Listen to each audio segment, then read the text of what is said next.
আসসালামু আলাইকুম এবং শুভ সকাল।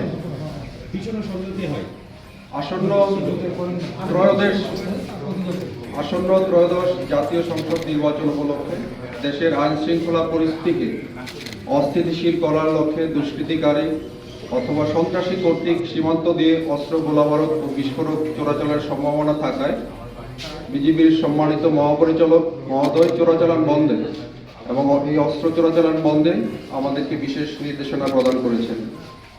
মহাপরিচালকের নির্দেশনার আলোকে মহানন্দা ব্যাটালিয়ন 59 বিজিবি সীমান্তের দায়িত্বপূর্ণ এলাকায় কঠোর নজরদারি ও গোয়েন্দা তৎপরতা বৃদ্ধি করে।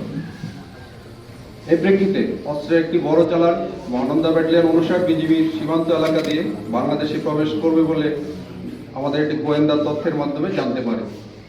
সেই লক্ষ্যে গত 1 মাস দিক নির্দেশনায় গত 27 নভেম্বর আনুমানিক রাত 9টায় এই ব্যাটালিয়নের অধীনস্থ চকপাড়া বিউপির একটি চৌকস টহল দল সীমান্ত পিলার 183 4S হতে আনুমানিক 50 গজ বাংলাদেশের অভ্যন্তরে চাঁপাইনবাবগঞ্জ জেলার শিবগঞ্জ থানাধীন শাহবাজপুর ইউনিয়নের নলডুবি ব্রিজ এলাকায় পাগলা নদীর তীরে বিশেষ অভিযান পরিচালনা করে।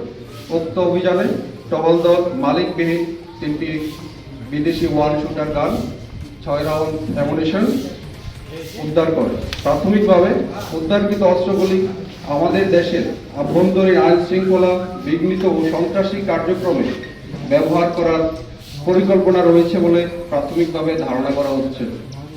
উদ্ধারকৃত অস্ত্রগুলি সাধারণ ডায়েরিগত চাঁপাইনবাবগঞ্জ শিবগঞ্জ থানায় হস্তান্তর কার্যক্রম প্রক্রিয়াধীন রয়েছে।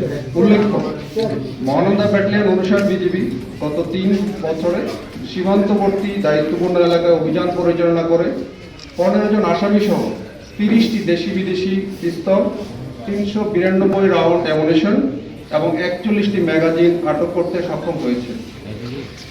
অস্ত্র, গোলাবারুদ, মাদক চোরাচালানের বিরুদ্ধে জিরো টলারেন্স নীতি বাস্তবায়নের লক্ষ্যে সীমান্ত এলাকায় অপারেশনাল কার্যক্রম বৃদ্ধি করা সহ বিশেষ টহল পরিচালনা করা হচ্ছে, যা ভবিষ্যতে চলমান থাকবে। ধন্যবাদ সবাইকে।